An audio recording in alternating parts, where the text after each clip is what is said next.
Hello students, क्या हाल चाल सभी लोगों का। सभी लोग ठीक ठाक हैं बेटा। सबकी तैयारी बहुत अच्छे ढंग से चल रही होगी और जिनकी तैयारी अच्छी नहीं चल रही है वो लोग मेहनत करना स्टार्ट कर दें, क्योंकि आगामी आने वाले एग्ज़ाम में आपको बहुत अच्छा परफॉर्मेंस देना है और अपने सिलेक्शन को कंफर्म करना है। बेटा आप लोग जो भी इंपॉर्टेंट प्रैक्टिस क्वेश्चंस की सीरीज आप जो लगा रहे हैं उसमें आपको साइंस के भी इंपॉर्टेंट क्वेश्चंस और उसके बीच में ही आपको जो फिजिक्स के इंपॉर्टेंट क्वेश्चंस हैं उनके videos time to time provide कराए जा रहे हैं। आई होप कि आप लोगों ने उन वीडियोस को देखा है, उनकी तैयारी करी है। और जो नए बच्चे इस समय वीडियो को देख रहे हैं और उन्होंने पिछले प्रैक्टिस क्वेश्चंस के वीडियोस को नहीं देखा है, वो लोग पहले उनको अच्छे ढंग से तैयार करें और अपनी तैयारी को बहुत ही बेहतरीन करें। आज इसी क्रम में हम लोग एक नया प्रैक्टिस सेशन लेकर के आए हैं। इसमें आपको कुछ इंपॉर्टेंट फिजिक्स के प्रैक्टिस क्वेश्चंस का अभ्यास कराया जाएगा जो कि एग्जाम में काफ़ी इंपॉर्टेंट हैं और ऐसे क्वेश्चंस को लगाने से आपकी तैयारी और भी अच्छे ढंग से होती है। ठीक है, तो बारी बारी से आपके सामने क्वेश्चंस आएंगे, आप लोग उन क्वेश्चंस को स्वयं करने का प्रयास करें और जिन बच्चों का सही आंसर आ जाए वो लोग कमेंट सेक्शन में लिखें और जिनको आंसर ना आए वो लोग सोल्यूशन में डिस्क्राइब करूंगा, तो सोल्यूशन को देखकर अपनी तैयारी को बेटा करते रहें। और सभी लोग क्वेश्चंस करने के बाद वीडियो को जरूर कमेंट करें और ये बताएं कि आपको क्वेश्चंस कैसे लगे या आपकी तैयारी किस प्रकार की चल रही है। और वीडियो को लाइक करें और जो नए बच्चे इस समय वीडियो को देख रहे हैं वो लोग चैनल को सब्सक्राइब करें, जिससे इसी प्रकार के इंपॉर्टेंट वीडियोज आप तक लगातार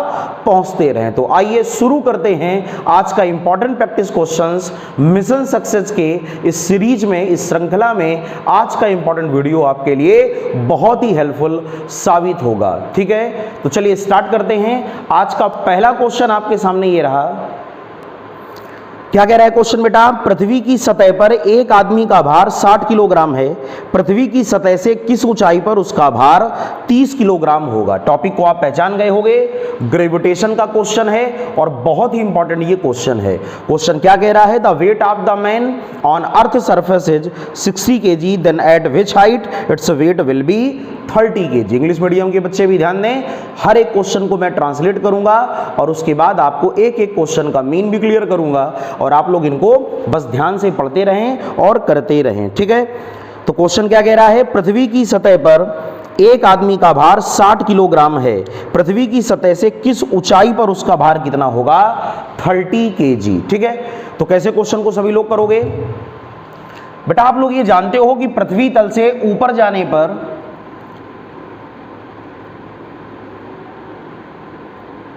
ये अर्थ की रेडियस है RE और ये हाइट है H।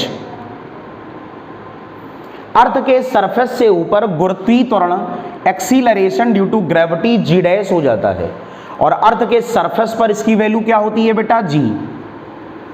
और सभी लोग जानते हो G डैश और G का जो रिलेशन होता है वो G dash is equal to होता है G upon 1 plus H upon RE का होल ऑफ स्क्वायर। याद है सभी को फार्मूला? पृथ्वी तल से H ऊंचाई ऊपर गुरुत्वीय त्वरण का सूत्र अगर आपको याद हो तो आप लोगों ने पढ़ा था G डैश बराबर G upon 1 plus H upon RE का होल ऑफ स्क्वायर। ठीक है, इसी को हम लोग बेटा लिख सकते हैं G dash upon G is equal to 1 upon 1 plus H upon RE का होल ऑफ स्क्वायर। बहुत ध्यान से आप लोग समझें।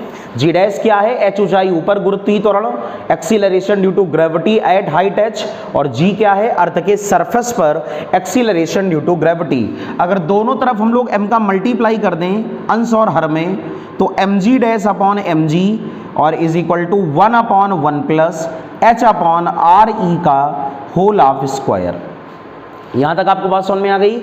अब ये mg डैश क्या है बेटा? ये भार है W डैश और mg क्या है? mg is the W dash is equal to क्या है? H ऊंचाई ऊपर वस्तु का भार या व्यक्ति का भार, wait of the man eight height H, और W क्या है? अर्थ के सरफेस पर वेट या अर्थ के सरफेस पर इसका भार। तो उसने क्या कहा है कि सरफेस पर भार है 60 किलोग्राम और ऊंचाई पर कितना होना चाहिए? 30। तो W डैश की वैल्यू आप लोग क्या रखोगे? 30 और W की वैल्यू क्या रखोगे? 60। 1 upon 1 plus H upon RE का होल ऑफ स्क्वायर। इससे आपने इसको कैंसिल कर दिया तो यहां पर ये वैल्यू आई 1/2 is equal to 1 upon 1 plus H upon RE का होल ऑफ स्क्वायर। जब आपने इसको कंपेयर करा दिया तो यहां से आपने जब इसकी तुलना करी तो 1 plus H upon R is equal to आया √2 और यहां से एच अपॉन आर ई की वैल्यू को आपने निकाला तो बेटा आया √2 - 1 और आर ई का क्रॉस मल्टीप्लाई किया तो √2 - 1 into R E. R E क्या है? अर्थ की रेडियस, इसको क्या कहते हो? पृथ्वी की त्रिज्या। और √2 की वैल्यू होती है 1.41 - 1 इंटू आर ई और 1.41 से जब आप 1 को माइनस करोगे तो क्वेश्चन का सही आंसर आएगा 0.41 इंटू आर ई। ये वो हाइट आ गई या वो ऊंचाई आ गई जिस ऊंचाई पर व्यक्ति का जो भार होगा बेटा वो कितना होगा? बोलो 30 किलोग्राम। और आर ई का मान क्या होता है? 6400 किलोमीटर। आर ई की वैल्यू को अगर आप यहां पर रख दोगे 6400 किलोमीटर और इसको रख करके आप लोग सिंप्लीफाई कर लेना तो क्वेश्चन का सही आंसर आएगा 2624 kilometre. R E is equal to 2624। ये आपने क्या निकाला है? Height, kilometre. ठीक है, सभी को क्वेश्चन समझ में आ गया होगा। ग्रेविटेशन का क्वेश्चन था, क्वेश्चन आपके सामने लिखा हुआ है। क्वेश्चन क्या कह रहा है कि सरफेस पर व्यक्ति का जो भार है वो 60 किलोग्राम, तो कितनी ऊंचाई पर उसका वेट 30 किलोग्राम होगा। डेटा कोई भी एग्जाम में बदल दिया जाए, मेन बात ये होती है कि कॉन्सेप्ट को आप कैच कर पा रहे हो कि नहीं। अगर आप कॉन्सेप्ट को पकड़ पा रहे हो तो वैल्यू कोई भी चेंज कर दो, क्वेश्चन हम लोग आसानी से एग्जाम में लगा सकते हैं। ठीक है, तो बहुत अच्छा क्वेश्चन था। ऐसे क्वेश्चन एग्जाम में कईयों बार आते रहते हैं, तो सभी लोग क्वेश्चन के आंसर को नोट कर लें और जिनका आंसर आ गया हो वो लोग अपने आंसर को टिक कर लें। क्वेश्चन नंबर 2 बच्चों देखें आपके सामने है। क्या कह रहा है? यदि चंद्रमा की त्रिज्या पृथ्वी की त्रिज्या की 1/4 है और इसका मास अर्थ के मास का 1/80 गुना है, तो क्वेश्चन कह रहा है कि चंद्रमा के तल पर एक्सीलरेशन ड्यू टू ग्रेविटी अर्थात गुरुत्वीय त्वरण का मान क्या होगा। जल्दी से क्वेश्चन पढ़ के अपने आप कैलकुलेशन करना स्टार्ट कर दिया करो और जिसको ना आया करे वो लोग मेरे साथ साथ क्वेश्चन को करने का अभ्यास किया करें। इंग्लिश मीडियम के विद्यार्थी भी एक बार ध्यान से समझ लें। क्वेश्चन क्या कह रहा है? Radius of moon is 1/4 then radius of earth and its mass is 1/80 times than mass of earth, then what is the acceleration due to gravity on the moon surface। चंद्रमा के तल पर गुरुत्वीय त्वरण का मान आपसे पूछा गया है। क्वेश्चन को खुद से पहले ट्राई करें और जिन बच्चों को क्वेश्चन ना आए वो लोग क्वेश्चन को मेरे साथ साथ देखें और करने का प्रयास करें। ठीक है बेटा, मून और अर्थ, चंद्रमा और पृथ्वी। अर्थ की रेडियस क्या है? आर ई और मून की रेडियस है आर एम। ठीक बेटा, अर्थ का मास क्या है? एम ई और मून का मास है एम एम। इतनी बात सबको समझ में आ गई। जो मून का मास है उसको एम एम कहते हो, चंद्रमा का द्रव्यमान। क्वेश्चन क्या कह रहा है कि अर्थ की मून की रेडियस अर्थ की रेडियस का 1/4 है। Radius of moon R M, radius of earth R E का कितना है? 1/4। बहुत ही सरल सवाल है, आप लोगों ने 11th-12th में ऐसे क्वेश्चन लगाए होंगे। और इसका जो मास है, mass of moon, mass of moon वो कितना है? अर्थ के मास का me/80, me/80। रेडियस ऑफ अर्थ का 1/4 और मास ऑफ अर्थ का कितना? 1/80। rm क्या है? रेडियस ऑफ मून और mm क्या है? mm क्या है? Mass of moon. mm क्या है? Mass of the moon. Clear हो गया? अब क्वेश्चन में आपसे ये कह रहा है कि एक्सीलरेशन ड्यू टू ग्रेविटी। तो सबसे पहले जानते हो अगर मून के सरफेस पर अर्थात चंद्रमा पर गुरुत्वीय त्वरण की आप बात करो तो Gm is equal to Gmm/rm² होगा बेटा। याद है फार्मूला, स्मॉल जी और कैपिटल जी में रिलेशन। और अर्थ की अगर आप बात करो पृथ्वी के तल पर, तो अर्थ पर एक्सीलरेशन ड्यू टू ग्रेविटी होता है Gme/re²। और अगर आप इन दोनों को डिवाइड कर दें तो आपके पास रिजल्ट मिलेगा Gm/ge is equal to mm/me और इंटू re² re²/rm²। ठीक है बेटा, mm/me इंटू re²/rm²। सभी को समझ में आ गया? तो अब आप क्वेश्चन को कैसे करोगे, mm अपॉन me, mm कितना दिया है बेटा, me अपॉन 80, साथ में me पहले चल रहा है, इंटू RE स्क्वायर, और RM की वैल्यू क्या रखोगे, RM is equal to RE square और अपॉन 4 का होल स्क्वायर, दैट मीन 16। तो यहां पर आप कर दोगे 16, RE स्क्वायर से RE स्क्वायर, ME से ME, दैट इज 16 अपॉन 80 और GM अपॉन GE। यहां तक कैलकुलेशन सबको समझ में आ गई? बोलिए भाई किसी को कोई दिक्कत तो नहीं है? इसको आप कैंसिल करोगे 16 से, तो ये आ गया 1/5, क्या गया बच्चों, 1/5। और आपसे क्या पूछा है, मून पर एक्सीलरेशन ड्यू टू ग्रेविटी, तो G अपॉन 5, दैट मीन्स चंद्रमा के तल पर गुरुत्वीय त्वरण का मान, acceleration due to gravity at the moon surface is equal to 1/5 times then acceleration due to gravity on earth surface. सभी को क्वेश्चन समझ में आ गया? तो आंसर्स आपके सामने दिए गए हैं, आप लोग आंसर को अपने अकॉर्डिंग देख लें। क्वेश्चन का सही आंसर आएगा GM is equal to G/5। मेरा सबसे पहला उद्देश्य ये है कि न्यूमेरिकल्स के भय को या ऐसे थॉट को कि मुझको क्वेश्चन नहीं आते, फिजिक्स नहीं आती, इन सारी चीज़ों को आपके दिमाग से हटाया जाए। इसके लिए रोजाना रात में 8 से 9 यूट्यूब पर लाइव सेशन चलता है, आप लोग जरूर अटेंड किया करें। और सभी लोग टेलीग्राम चैनल को भी ज्वाइन करें। टेलीग्राम में सर्च करें कंपटीशन फिजिक्स बाय आशीष सर, उसमें आपको लगातार सारी क्लासेस की अपडेट मिलती जाएंगी। और उसके साथ साथ यूट्यूब चैनल को सब्सक्राइब भी करें, उसमें रोज शाम को 8 से 9 लाइव सेशन को अटेंड करें और अपनी तैयारी को और भी अच्छा बनाएं। ठीक है बेटा, तो क्वेश्चन आपका हो गया। क्वेश्चन का सही आंसर आएगा GM is equal to G/5। Note कर लें सभी लोग।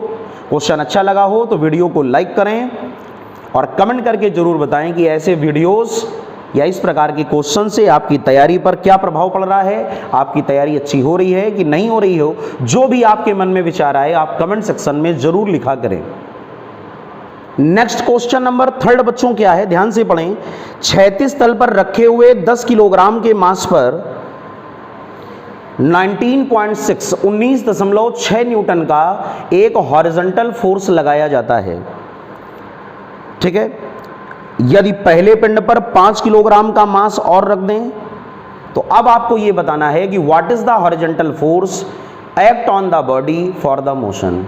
पहले एक बॉडी है, उस पर एक हॉरिजॉन्टल फोर्स लगा, फिर 2 बॉडीज हैं, उन पर भी आपको कह रहा है कि कितना फोर्स लगाओगे कि बॉडीज मोशन में आ जाएं। ठीक है ना। क्वेश्चन नंबर 3 क्या कह रहा है, 36 तल पर रखे 10 किलोग्राम के मास पर 19.6 न्यूटन का फोर्स लगाया जाता है।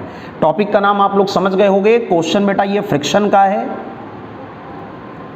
एक बॉडी दी है आपको, उसका मास है 10 kg, उसको चलाने के लिए 19.6 न्यूटन का बल लगता है।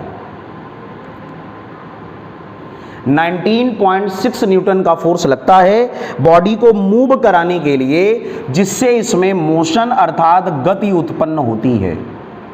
सबसे पहले बच्चों एक काम करो, ये मान लो अपनी तरफ से कि ब्लॉक और सरफेस के बीच में कोफिशिएंट ऑफ फ्रिक्शन है म्यू। कोफिशिएंट ऑफ फ्रिक्शन कितना है बेटा, म्यू। और सबसे पहले आप फार्मूला लगाओ। आप ये जानते हो किसी बॉडी को चलाने के लिए उतना ही फोर्स लगाओगे जितना फ्रिक्शन उसको रोक रहा है, ऐसा ही है ना। किसी बॉडी को जितना घर्षण बल रोकता है उतना ही फोर्स अगर उस पर लगा दो तो मोशन आ जाएगा। तो सबसे पहले इस पर लगाओ फोर्स ऑफ फ्रिक्शन का formula F is equal to mu mg। क्या लगाओगे formula, F is equal to mu mg। और कितना यहां से बेटा हमको म्यू निकालना है, therefore mu is equal to होगा F upon m into G. अब कितना फोर्स इस पर काम कर रहा है, इस पर फोर्स काम कर रहा है 19.6 न्यूटन। और मास कितना है, मास है 10 और जी की वैल्यू है 9.8। जी की वैल्यू क्या है, 9.8। आप इस वैल्यू को यहां पर रख दोगे, इसको सिंप्लीफाई करोगे तो यहां पर ये वैल्यू आ गई 1/5, दैट मीन्स 0.2। तो एक बात तो क्लियर हो गई कि जो ब्लॉक है उस पर और सरफेस के बीच में, उस पर और सरफेस के बीच में 0.2 का फ्रिक्शन है। सभी को इतनी बात समझ में आ गई, क्लियर हो गया सभी को। तो ब्लॉक और सरफेस के बीच में फ्रिक्शन आ गया 0.2। अब क्वेश्चन में क्या कह रहा है कि 10 kg के साथ 5 kg का एक और मास रख दिया जाए, तो हम लोगों ने 10 किलोग्राम के साथ 5 किलोग्राम के एक और मास को रख दिया। अब क्वेश्चन ये कह रहा है कि बताओ, अब इसको मूव करने के लिए, पूरे सिस्टम को चलाने के लिए हमें कितना फोर्स चाहिए। तो सबसे पहले एक काम करो, सबसे पहले निकाल लो टोटल मास। टोटल मास क्या होता है बच्चों, m1 प्लस m2। m1 कितना है 10, m2 कितना है 5, टोटल मास आ गया 15 किलोग्राम। ठीक है, और म्यू की वैल्यू क्या है, म्यू की वैल्यू आप लोगों ने पहले ही फाइंड आउट कर ली है 0.2। म्यू की वैल्यू बच्चों आप लोगों ने पहले ही फाइंड आउट कर ली है 0.2। तो अब आप क्या निकालोगे, टोटल फोर्स यानी नेट बल, वस्तु पर गति करने के लिए कितना नेट बल चाहिए, F dash is equal to m1 plus m2 into mu into G. Formula समझ में आ गया। फिर से आपने फार्मूला लगा दिया F बराबर म्यू mg, लेकिन इस बार m की जगह क्या रखोगे, टोटल मास। तो टोटल मास कितना आ गया बोलो 15, म्यू की वैल्यू कितनी 0.2 और g की वैल्यू क्या आपको रखनी थी 9.8। क्लियर, 15 2/10 और इंटू 9.8 5 और ये कैंसिल कर दिया 9.8 इंटू 3 मल्टीप्लाई आप करा दो। क्वेश्चन का सही आंसर आएगा 29.4 न्यूटन। क्लियर हो गया सभी को। तो आंसर्स आपके सामने दिए गए हैं, आप लोग सही आंसर को छांट लें। क्वेश्चन का सही आंसर आएगा 29.4 न्यूटन। किसी कोई प्रॉब्लम तो नहीं हुई। पेपर में कभी कदार ऐसे क्वेश्चंस आ जाते हैं जो आपको हार्ड लगने लगते हैं। कारण क्या है, उनकी कैलकुलेशन 2 या 3 स्टेप की हो जाती है, इसलिए ऐसे क्वेश्चंस का भी अभ्यास हमको और आपको करते रहना है। ठीक है ना। तो क्वेश्चन सभी को समझ में आ गया होगा। पहले कितनी बॉडी थी, पहले थी बेटा 10 kg की, फोर्स कितना लगा था 19.6 न्यूटन। म्यू आपके सामने है, आपने कैलकुलेशन को करके रिजल्ट को निकाल लिया। बड़ा ही आसान है, पहले म्यू निकाला, बाद में टोटल मास रख करके F बराबर म्यू mg। नोट कर ले आंसर को। नेक्स्ट क्वेश्चन, क्वेश्चन नंबर 4 बेटा, बहुत ही इंपॉर्टेंट क्वेश्चन। टॉपिक का नाम है हीट ट्रांसफर, ऊष्मा स्थानांतरण। ठीक है ना। आपको क्वेश्चन पढ़ के अंदाजा भी लग गया होगा। चलिए क्वेश्चन पढ़िए। दो भिन्न पदार्थों की ऊष्मा चालकताओं में 4:3 का अनुपात है। The ratio of thermal conductivities is 4:3। इन पदार्थों की समान मोटाई की छड़ों का समान तापीय प्रतिरोध प्राप्त करने के लिए इनकी लंबाइयों में क्या अनुपात होना चाहिए। क्वेश्चन क्या कह रहा है, इंग्लिश मीडियम के विद्यार्थी भी ध्यान दें। The ratio of thermal conductivities of two different metals is 4:3। ठीक है। Then for the same thermal distance what is the ratio of length their rods, what is the ratio of their length of the rod. Clear. सभी लोग question को solve करें। L1 और L2 का ratio आपको निकालना है। ट्राई करें क्वेश्चन को। सॉल्व कर लिया बेटा। थर्मल डिस्टेंस, कोई भी दो रॉड्स हैं, जैसे धातु की दो छड़ें, 2 मेटल रॉड्स, थोड़ा सा स्पेस कम है इसलिए आप मैनेज कर लेंगे। रॉड नंबर 1, रॉड नंबर 2, दो रॉड हैं। एक की लेंथ को हम लोगों ने लेट किया L1 और दूसरे की लेंथ को L2। एक के मटेरियल की ऊष्मा चालकता K1 है और दूसरे की K2। ऊष्मा चालकता का मतलब तो समझते हो ना, कोफिशिएंट ऑफ थर्मल कंडक्टिविटी। ठीक। इसका रेशियो आपको दिया है बेटा 4:3। तो आपको जो वैल्यू दी है वो K1 ratio K2 is equal to 4:3। दोनों में सेम रेजिस्टेंस कह रहा है, R1 is equal to R2। R1 R2 को आप लोग क्या कहते हो, ऊष्मीय प्रतिरोध, थर्मल रेजिस्टेंस। और R1 बराबर होगा L1/K1A। उसने कहा है ना समान मोटाई की, सेम थिकनेस, तो A1 नहीं कर सकते हो, यहां पर A लिखोगे। ठीक है। और यहां पर क्या लिखोगे L2/K2A। A से A कैंसिल, तो क्या आ गया बेटा L1/K1 और L2/K2। और यहां से आप जब रेशियो निकालोगे तो L1/L2 इज इक्वल टू आता है K1/K2। अब तो हो गया क्वेश्चन। और K1/K2 कितना दिया है बेटा 4/3। इसलिए क्वेश्चन का सीधा आंसर आ गया कि रॉड की लंबाइयों का अनुपात रेशियो ऑफ लेंथ क्या होगा 4:3। केवल सूत्रों पे कमांड बनाओ, जितना ज्यादा हो सके फार्मूले लर्न करो और ध्यान से एक एक स्टेप को समझा करो। सारे क्वेश्चंस आपको बहुत इजियर लगने लगेंगे, लेकिन पहले जो बात मैंने बताई है उसको आप लोग ध्यान दें, ठीक है। क्वेश्चन का आंसर क्या आएगा 4:3। क्वेश्चन नंबर 5 बच्चों क्या कह रहा है, ध्यान से पढ़ें। 100 न्यूटन के बल से जो क्षैतिज के साथ 60 अंश का कोण बनाता है, 50 किलोग्राम के पिंड को 10 मीटर की क्षैतिज दूरी तक विस्थापित करने में कितना कार्य होगा। क्वेश्चन पढ़ लो ना सब लोग, मन लगा करके पढ़ाई करो, ठीक है। आज वक्त की कद्र करोगे, कल वक्त तुम्हारी कद्र करेगा। इस बात को हमेशा याद रखो कि कितनी मेहनत और कितनी ईमानदारी के साथ आपके गार्जियन, आपके माता पिता आपकी पढ़ाई पर पैसा खर्च कर रहे हैं और आपके लिए अपना सब कुछ कुर्बान करते हैं। अब बारी है बेटा आप लोगों की, जब तक मन लगा करके पढ़ोगे नहीं तब तक आप कैसे सब्जेक्ट को तैयार करोगे। इसलिए मैं तो अपनी तरफ से पूरा एफर्ट करता हूं, आपको भी क्या चाहिए कि मेरा बराबर से आप साथ दो, जिससे मैं आपकी तैयारी को और भी अच्छे लेवल तक पहुंचा सकूं। और इसके लिए लाइव क्लासेस भी ज्वाइन करो और जो क्वेश्चंस के वीडियोस यूट्यूब पर मैं अपलोड करता हूं, इन क्वेश्चंस को भी आप लोग तैयार करें, ठीक है ना। चलिए क्वेश्चन को ध्यान से पढ़ें। अभी तक आप लोग क्वेश्चन को समझ गए होंगे। क्वेश्चन क्या कह रहा है, a force of 100 Newton act at an angle 60 degree from horizontal, ठीक है ना, on 50 kg object, then this body displays 10 meter distance, then what is the amount of work done। Topic का नाम क्या है, वर्क पावर एंड एनर्जी, कार्य शक्ति और ऊर्जा।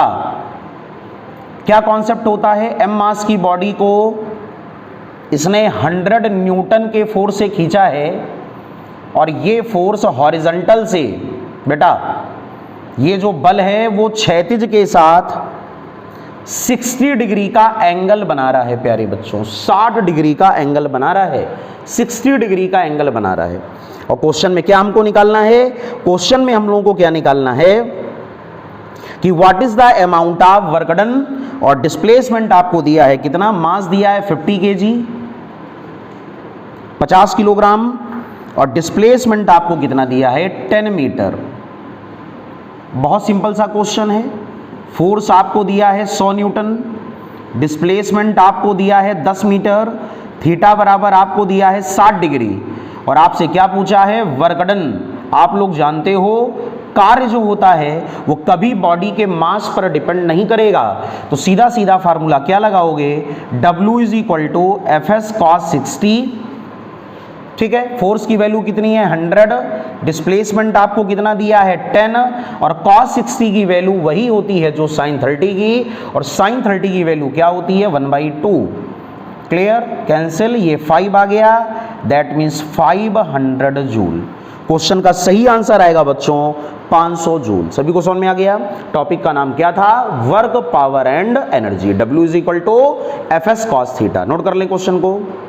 क्वेश्चन नंबर 6 बच्चों क्या कह रहा है, नदी के किनारे 300 मीटर की दूरी पर स्थित दो शहरों के बीच की दूरी को एक बोट नदी के प्रवाह की दिशा में 10 घंटे में तय करती है, ठीक है। बहुत ध्यान समझना, अच्छा क्वेश्चन है आपके लिए। और नदी के प्रवाह के विपरीत दिशा में जो बोट है वो 12 घंटे में वो दूरी तय करती है।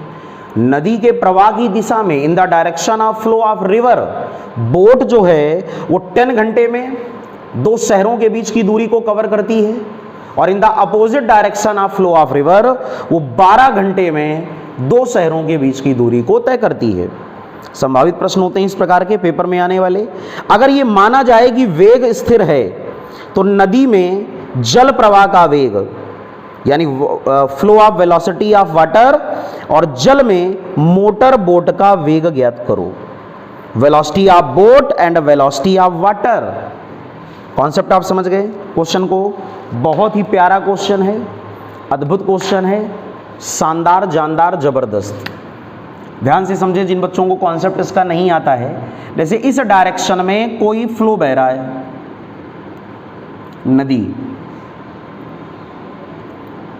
नदी का प्रवाह,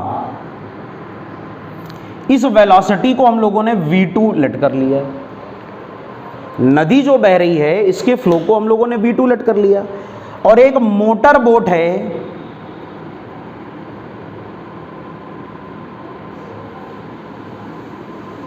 बोट, ये व्यक्ति बैठा है जो बोट को चला रहा है, और इसकी वेलोसिटी को हम लोगों ने लेट कर लिया v1। इतनी बात सबको समझ में आई? नाव का वेग v1 और जल प्रवाह का वेग क्या है? v2, है ना। Velocity of boat is v1 and velocity of river, इसको हम लोगों ने क्या माना? v2। अब क्वेश्चन क्या कह रहा है? बोट जब प्रवाह की दिशा में चलती है, बेटा एक बात ध्यान दो, जब कोई बोट फ्लो की डायरेक्शन में चलेगी, फ्लो की डायरेक्शन में चलेगी, जब कोई बोट फ्लो की डायरेक्शन में चलेगी तो नेट वेलोसिटी होगी v1 प्लस v2। ठीक, यहां पर मैं लिख दे रहा हूं in the direction of flow,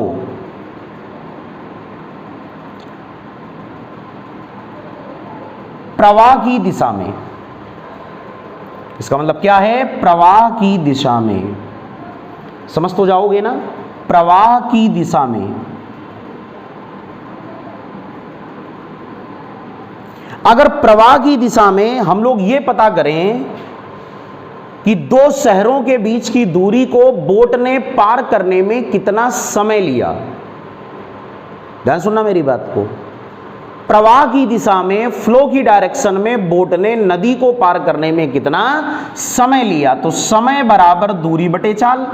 एक शहर यहां पर है और एक शहर यहां पर है, ए और बी, और इस दूरी को हम लोगों ने एस मान लिया, तो समय बराबर दूरी बटे चाल। दूरी है एस और रिलेटिव स्पीड आ गई v1 प्लस v2। समय उसने आपको दिया है बेटा 10 आवर, 10 घंटे में पार करता है प्रवाह की डायरेक्शन में। टोटल दूरी है कितनी? 300 और v1 प्लस v2, तो v1 plus v2 that is equal to 300/10। तो पहली क्वेश्चन बन गई v1 plus v2 is equal to 30। बहुत सारे बच्चों का आप में से ऐसे क्वेश्चंस का अभ्यास नहीं है, जब लगाओगे तो सीखोगे। ठीक है, क्वेश्चन को जब ट्राई करोगे। अब क्या कह रहा है? In opposite direction of flow,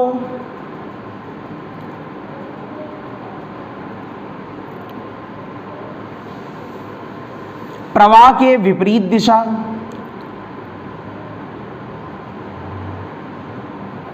time को क्या लेट कर लिया? t2, डिस्टेंस है s, और अपोजिट डायरेक्शन में आपने क्या लिखा? v1 minus v2। और इस बार उसको कितना समय लगा? 12 घंटे का। तो यहां से v1 minus v2 is equal to 300/12, और बेटा ये कितना आया? 25। अब आपके पास दो इक्वेशंस बन गई, v1 plus v2 is equal to 30 और v1 minus v2 is equal to 25। सभी लोग इन दोनों समीकरणों को हल कर लोगे और इक्वेशंस को जब सॉल्व करोगे, सॉल्व तो कर लोगे ना, एक बार ऐड कर देना, रिजल्ट आएगा v1 is equal to 27.5 kilometre per hour और v2 बराबर आएगा 2.5 kilometre per hour. These are the velocities of boat and velocities of flow। Clear हो गया सभी को? जल प्रवाह का वेग v2 है, बोट की वेलोसिटी v1 है। क्वेश्चन में किसी कोई दिक्कत तो नहीं आई? t1 वो समय है जो प्रवाह की दिशा में बोट ने लिया ए से बी तक जाने में, देखो डायग्राम बना हुआ है, और t2 वो समय है जो प्रवाह के विपरीत दिशा में लिया। आंसर आपके सामने है, ठीक है ना। तो फ्लो वाले क्वेश्चन आज के बाद कभी आए, क्वेश्चंस को आप इस प्रकार अटेम्प्ट करोगे। नोट कर लो बेटा जल्दी से। क्वेश्चन नंबर 7 क्या कह रहा है बच्चों? ध्यान से पढ़ें। निकट दृष्टि से पीड़ित मनुष्य -2 डायोप्टर शक्ति के लेंस के चश्मे का प्रयोग करता है। निकट दृष्टि दोष याद है ना सभी को? क्या होता है? ऐसा दोष जिसमें पास की वस्तुएं तो दिखती हैं लेकिन दूर की वस्तुएं साफ साफ दिखाई नहीं देती। ठीक है, किसी वस्तु की वो अधिकतम दूरी ज्ञात करो, आपको u निकालना है बेटा, u, जिस पर वह मनुष्य चश्मे के प्रयोग के बिना देख सकता है। समझ गए आप? कहां का क्वेश्चन है? ऑप्टिक्स का, मानव नेत्र, ह्यूमन आई। क्वेश्चन कह रहा है कि -2 डायोप्टर पावर का लेंस है, तो P इज इक्वल टू हो गया power of the lens P is equal to -2 dioptre हम लोगों को दिया है। सबसे पहले एक काम करना, लेंस की फोकस दूरी निकाल लो। Focal length F is equal to 1/P, therefore 1/-2, तो दिस इज -50 सेंटीमीटर। अब क्वेश्चन क्या कह रहा है, मैक्सिमम डिस्टेंस तक उसको देखना है, अधिकतम दूरी।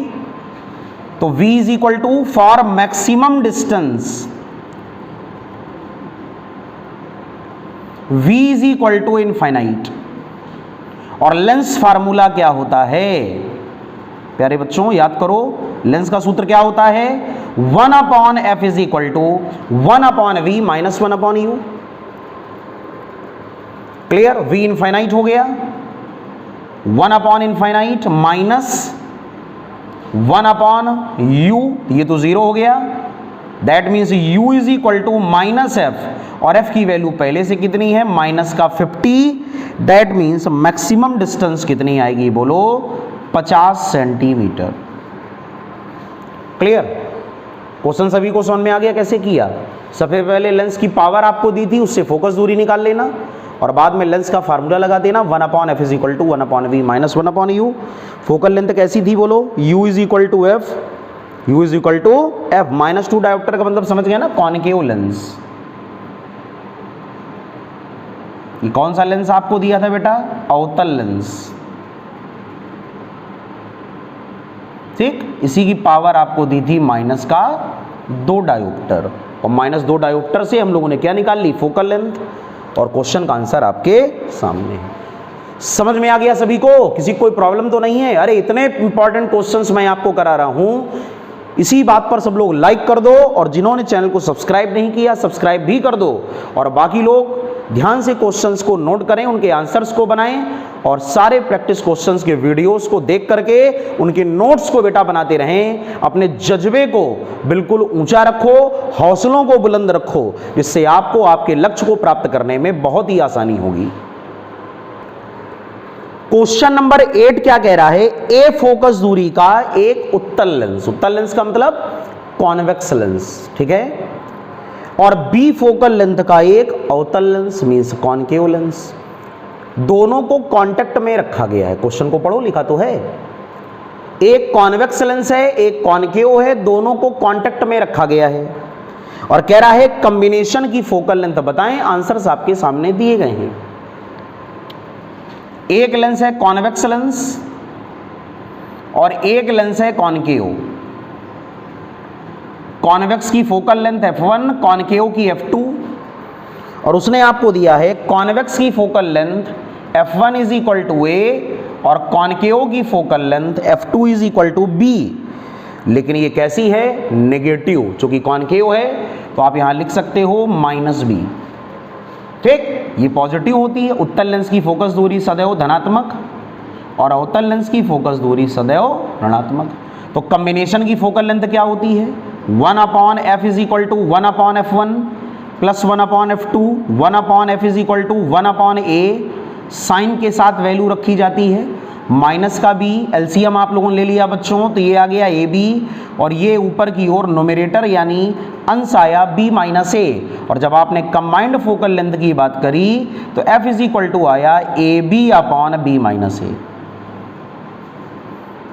F is equal to AB/B minus a। सभी को समझ में आ गया। Option number D is correct, AB/B minus a। सभी को समझ में आ गया। बड़ा ही सिंपल था, कोई वैल्यू दे दे तो वैल्यू बेस्ड सवाल बन जाएगा। अभी तो डायरेक्ट A और B से था, वैल्यू दी जाए तो वैल्यू बेस्ड सवाल बन जाएगा। कर ले जाओगे ना, नोट कर लो जल्दी से। क्वेश्चन नंबर 9 बच्चों क्या कह रहा है, यंग के प्रयोग के द्वारा स्थापित होता है। यंग एक्सपेरिमेंट याद है सभी को, यंग का प्रयोग। यंग ने क्या किया था, थॉमस यंग ने इंटरफेरेंस ऑफ लाइट का एक सफलतापूर्वक प्रयोग किया था, जिसमें उसने पर्दे पर यानी स्क्रीन पर अल्टरनेट ब्राइट और डार्क फ्रिंजेस को देखा था। पहला आंसर क्या कह रहा है, प्रकाश में तरंगें होती हैं। यंग एक्सपेरिमेंट क्या बताता है कि लाइट इज द वेव या लाइट कंटेन वेव। प्रकाश में कण होते हैं, लाइट हैविंग द पार्टिकल। प्रकाश में ना तो कण है ना ही तरंग, नाइदर पार्टिकल नॉर वेव। और क्या कह रहा है, प्रकाश में कण और तरंग दोनों होते हैं, both particles and wave exist in the light.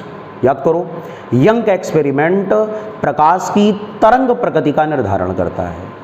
Wave nature of light determines by Young's experiment. ठीक है, लर्न कर लेना सभी लोग। तो यंग का प्रयोग प्रकाश की तरंग प्रकृति, वेव नेचर ऑफ लाइट, प्रकाश की तरंग प्रकृति या तरंग व्यवहार को व्यक्त करता है। इसलिए क्वेश्चन का सही आंसर होगा कि प्रकाश में तरंगें होती हैं। ठीक है, नोट कर लो जल्दी से, option number A is correct. Question number 10 क्या कह रहा है, प्रकाश के दो स्रोत कला संबद्ध कहे जाते हैं। Two sources of light are coherent to each other. Topic का नाम वेव मोशन। यदि इनके द्वारा उत्पन्न तरंगों में क्या समान हो। कला संबद्ध स्रोत क्या होते थे, व्हाट आर कोहेरेंट सोर्सेस, ऐसे सोर्सेस जिनसे निकलने वाली तरंगों की कलाओं का अंतर समय के साथ ना बदले। दो sources which have constant phase difference with respect to time, उसको बोला जाता था कोहेरेंट यानी कला संबद्ध। अब तो आंसर आ जाएगा। तो कोहेरेंट जो सोर्स होते हैं, याद है ना आपको यंग का एक्सपेरिमेंट, अभी मैंने क्वेश्चन कराया आपको। यंग के एक्सपेरिमेंट में जो S1 और S2 सोर्सेज हैं, ये क्या होते थे, कला संबद्ध यानी कोहेरेंट। और इनसे निकलने वाली जो सेकेंडरी वेवलेट्स थी, वो पर्दे पर यानी स्क्रीन पर सुपरपोजिशन के बाद क्या बनाती थी, ब्राइट और डार्क फ्रिंजेस। तो S1 और S2 को क्या बोला जाता था, कोहेरेंट सोर्स।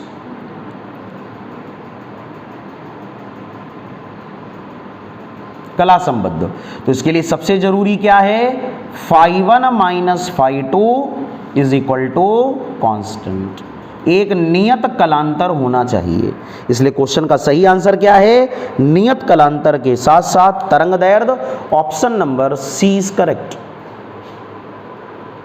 11वां क्वेश्चन बच्चों क्या कह रहा है, क्वेश्चन नंबर 11, वैद्युत बल्ब की ज्योति दक्षता का मात्रक है। ज्योति दक्षता का मतलब क्या होता है, ल्यूमिनस इफिशियंसी। ठीक है ना, ज्योति दक्षता ल्यूमिनस इफिशियंसी।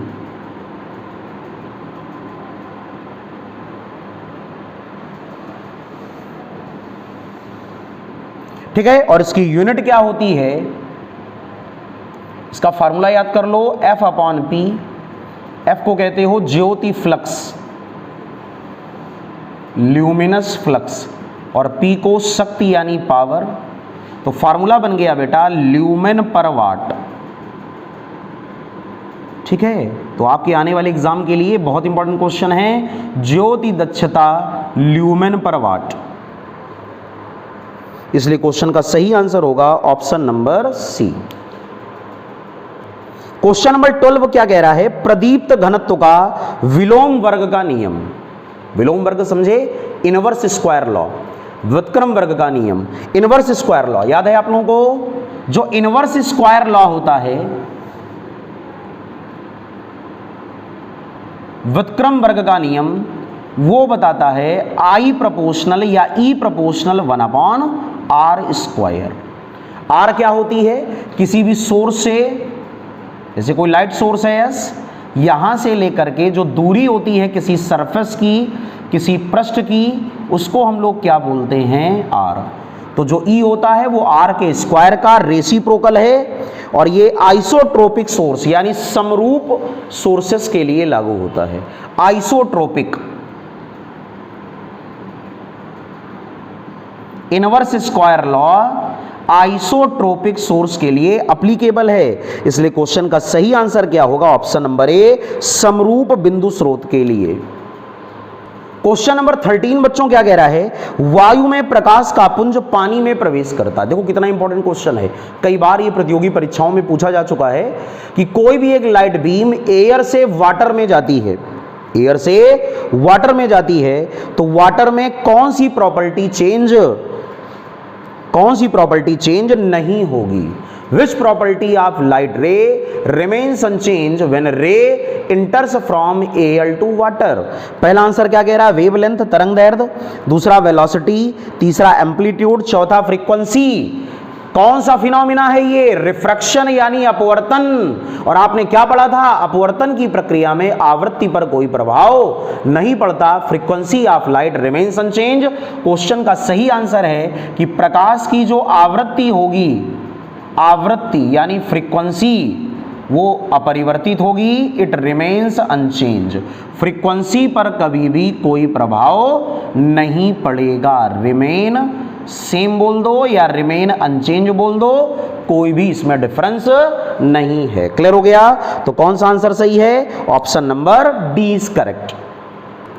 क्वेश्चन नंबर 14, तरंग दैर्ध्य लैम्डा और आवृत्ति न्यू का एक रेडिएशन एयर में c वेलोसिटी से चलता है और कांच की प्लेट पर गिरता है और इसमें ट्रांसमिट हो जाता है यानी संचरित हो जाता है।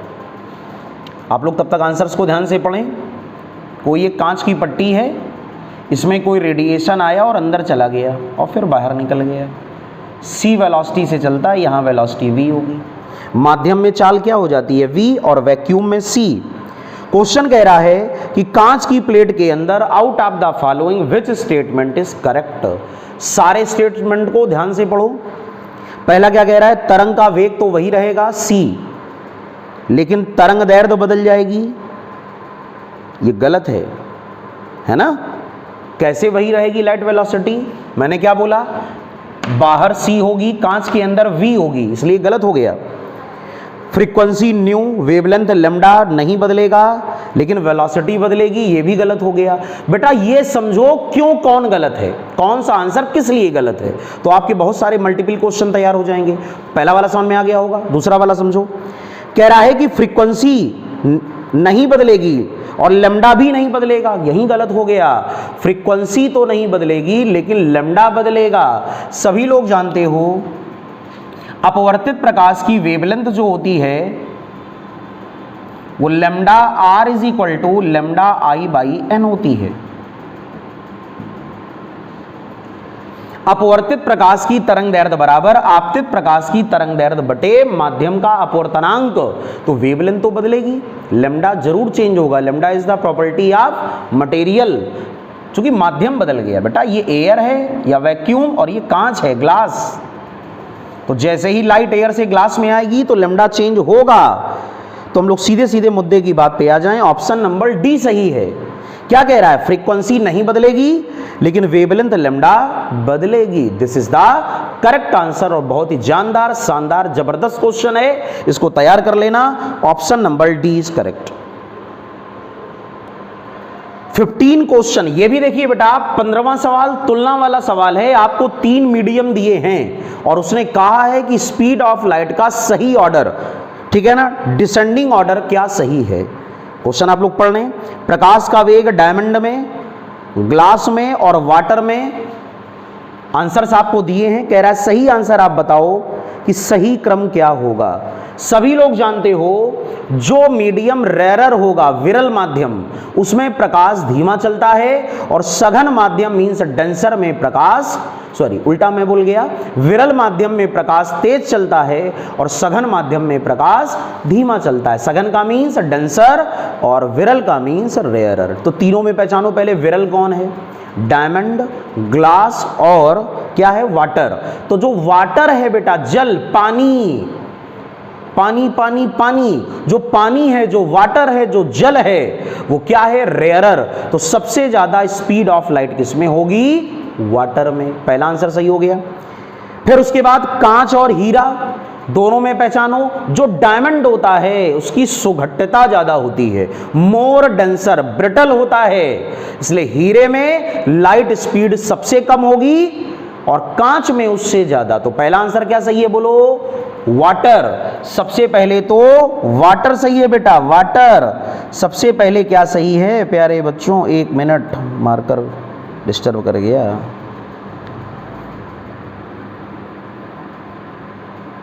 समझ गए हो वैसे आप लोग आंसर? सबसे पहले वाटर,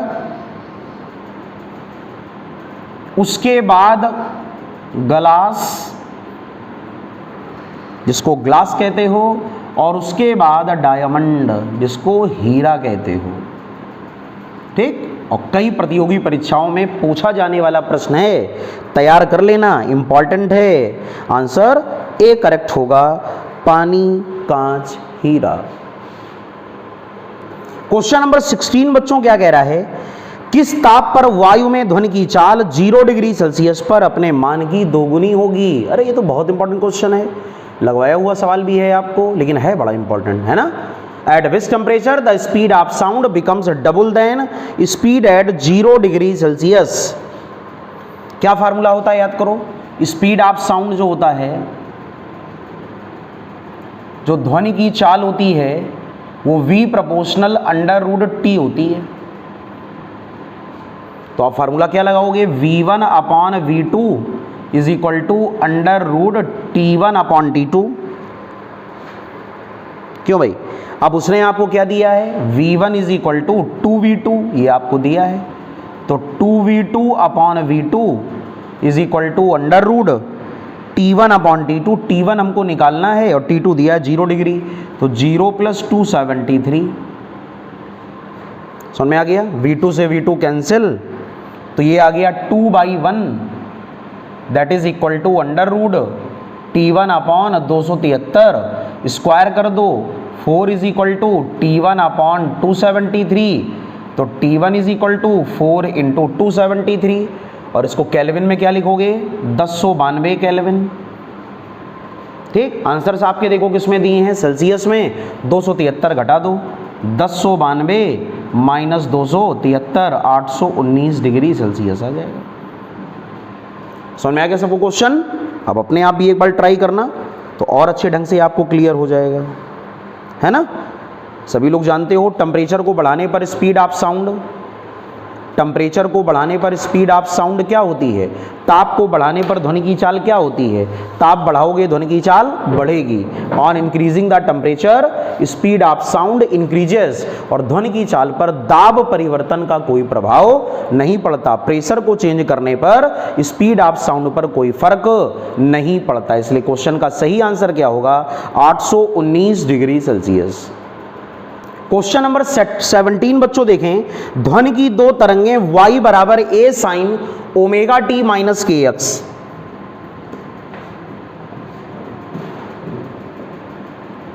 ठीक है, और दूसरी क्वेश्चन क्या है, y is equal to a cos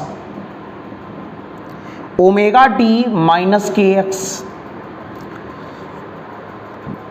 ठीक, हाँ ट्राई करो, खुद से ट्राई करो, लगाते रहा करो question. y is equal to a sin ω t - kx और y बराबर a cos ω t - kx। और क्वेश्चन क्या कह रहा है, इनके बीच में कितना कालांतर है। सबसे पहले दोनों समीकरणों को ध्यान से देख करके दोनों का कोणांक देखा करो, एंगल। यहां पर एंगल है ω t - kx और यहां पर भी ω t - kx, तो ये तो सेम है ना। तो केवल बदलाव किसमें है, साइन और कॉस में। और सभी लोग जानते हो 90 + थीटा साइन में क्या होता है, कॉस। तो अगर हम लोग यहां पर π/2 ऐड कर दें तो दोनों वेव एक जैसी यानी समान कला में हो जाएंगी। इसलिए दोनों के बीच का जो कलांतर है फाई, वो क्या होगा, π/2। समझ में आया क्वेश्चन। दोनों के बीच अगर फेज एंगल आपको निकालना हो तो साइन 90 + थीटा कॉस थीटा। नहीं समझ पा रहे हो, ए और यहां पर क्या लिखोगे, साइन, फिर ω t - kx + π/2। ये y आ गया पहला वाला, और इसको कंपेयर इससे करा दो, y is equal to a cos, अब ये क्या बन गया, a cos ω t - kx + π/2, और इसको कंपेयर अपनी इक्वेशन से करा दो, y is equal to a, दोनों में एम्पलीट्यूड तो a है ना, हाँ ठीक है, a cos ω t - kx। देखो दोनों में कितना डिफरेंस आ रहा है, π/2। इसका मतलब दोनों के बीच जो कलांतर है, जो फेज डिफरेंस है, वो कितना आएगा बच्चों, π/2। ठीक है, सवाल समझ में आ गया सभी को। कोई दिक्कत तो नहीं है, होनी भी नहीं चाहिए। तो π/2, π/4, पाई और 0, इसलिए क्वेश्चन का सही आंसर क्या आएगा, π/2। क्वेश्चन नंबर 18 बच्चों क्या कह रहा है, ध्वनि का तारत्व निर्भर करता है, तारत्व को क्या कहते हो, pitch, PITCH, pitch of sound, ठीक है। पिच ऑफ साउंड जानते हो, जो पिच होता है, पिच वो इस बात पर डिपेंड करता है कि साउंड कैसा है, साउंड लाउड है, तेज है, या फिर तुम ये समझ लो साउंड जो है, ध्यान रखना, उसकी फ्रीक्वेंसी कैसी है, आवृत्ति, कम समय में कितने वाइब्रेशन हो रहे हैं, ये पिच डिसाइड करता है। नंबर ऑफ वाइब्रेशंस, और इसी को आप लोग क्या बोलते हो बेटा, फ्रीक्वेंसी। तो आपको आपके सवाल का आंसर मिल गया होगा कि जो तारत्व होता है ये ध्वनि का बहुत महत्वपूर्ण लक्षण है, और ये किस पर डिपेंड करता है, फ्रीक्वेंसी पर। इसलिए क्वेश्चन का सही आंसर क्या होगा, फ्रीक्वेंसी। पहला आंसर क्या है, वेवलेंथ, दूसरा फ्रीक्वेंसी, तीसरा एम्पलीट्यूड, चौथा कंटिन्यूटी। आंसर है फ्रीक्वेंसी। तारत्व किस पे निर्भर करता है, आवृत्ति पर। क्वेश्चन नंबर 19 क्या कह रहा है, ध्वनि की तीव्रता निम्न में से निर्भर करती है, इंटेंसिटी डिपेंड्स। इंटेंसिटी किस पर डिपेंड करती है, सभी लोग जानते हो, तीव्रता, इंटेंसिटी ऑफ साउंड। ये तो बड़ा सिंपल क्वेश्चन है, इसमें तो कंफ्यूजन आपको होना ही नहीं चाहिए बच्चों। इंटेंसिटी होती है I प्रोपोर्शनल A², और यहां पर A क्या होता है, एम्पलीट्यूड यानी आयाम। देख लो अपने आंसर्स को, क्या इसमें कोई आयाम दिया है, हाँ दिया है, ऑप्शन नंबर सी। इसलिए क्वेश्चन का सही आंसर होगा इंटेंसिटी डिपेंड्स ऑन एम्पलीट्यूड, तीव्रता आयाम पर निर्भर करती है, ऑप्शन नंबर सी। दोनों क्वेश्चन इंपॉर्टेंट थे, इनको भूल ना जाना, इनको भूल मत जाना। और इन्हीं दोनों क्वेश्चंस के साथ साथ इसी फैमिली का क्वेश्चन है म्यूजिकल साउंड का, क्वेश्चन नंबर 20। पहले क्या पढ़ा, तारत्व, फिर क्या पढ़ा, तीव्रता, पिच और इंटेंसिटी, और अब क्या पढ़ोगे, लाउडनेस, जिसको कहते हो प्रबलता, सॉरी क्वालिटी, जिसको कहते हो गुणता। क्वेश्चन पढ़ो क्या कह रहा है, ध्वनि की गुणता किस बात पर निर्भर करती है, क्वालिटी ऑफ साउंड, क्वालिटी को ही कहते हो गुणता। ये तीनों बहुत इंपॉर्टेंट है, इनको लर्न कर लेना। ये डिपेंड्स करती है नंबर ऑफ ओवल टोन्स पर, यानी आदि स्वरकों की संख्या।